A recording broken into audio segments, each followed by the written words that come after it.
Francis Leo Marcos, kulong. Opo, tama kayo sa narinig nyo. Kulong matapos resbakan ni Uding TV dahil sa pagbabanta kay 6ix9ine. Ito, nakaraan. Francis Leo, hindi kami natatakot sa'yo. Pumunta ka rito sa Barangay Sibul.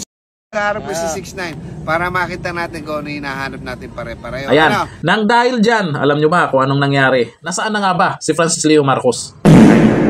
Nakakulong sa inupahan niyang bahay. Sana. Oo, ganyan yan. Pag nakahanap ng katapat yan, tameme yan, at hindi lalabas ng bahay. Nagkukulong. At anong gagawin? Nagte-TikTok.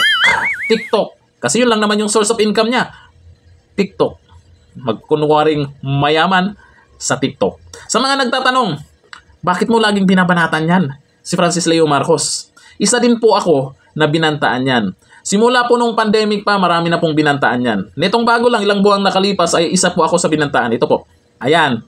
Gusto ko lang namang singilin siya sa pagbabanta niya. Itong hinayupak na kargador niya dati, ay nag-PM pa sa amin yan. Gusto na may aksyon akong gagawin sa pagbabanta ni Francis Leo Marcos. Tapos malaman-laman ko na itong huli.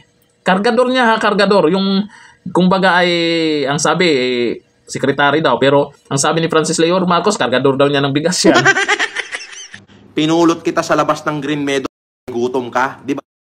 Bagong panganak ka lang noon, nag-a-apply kang kargador ng bigas. Nag-a-apply kang kargador ng bigas. Sana. Ano sasabihin mo, sekretary kita? Eh, nalaman-laman ko na itong huli, ay nag-uusap pala silang dalawa. Sana. Boss, o, diba? Kaya mahirap magtiwala po sa kargador na yan ha, mag-ingat po kayo. Kaya ito po, tungkol po dyan sa mahilig maghamon. Marami nang hinahamon yan.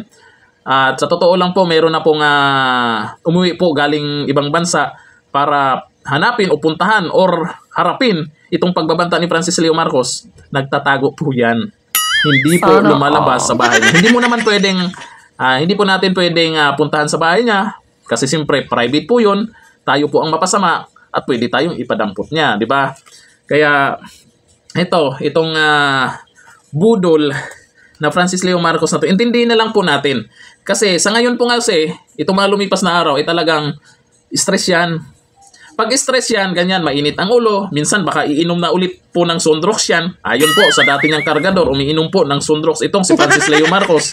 Tapos bigla na lang nangangaway. Di natin alam, baka nalipasan na ng gutom ito, si Francis Leo Marcos. Nangangaway ng walang dahilan, nagbabanta ng walang dahilan. Intindihin na lang po natin. At least hindi naman siya lumalabas sa bahay.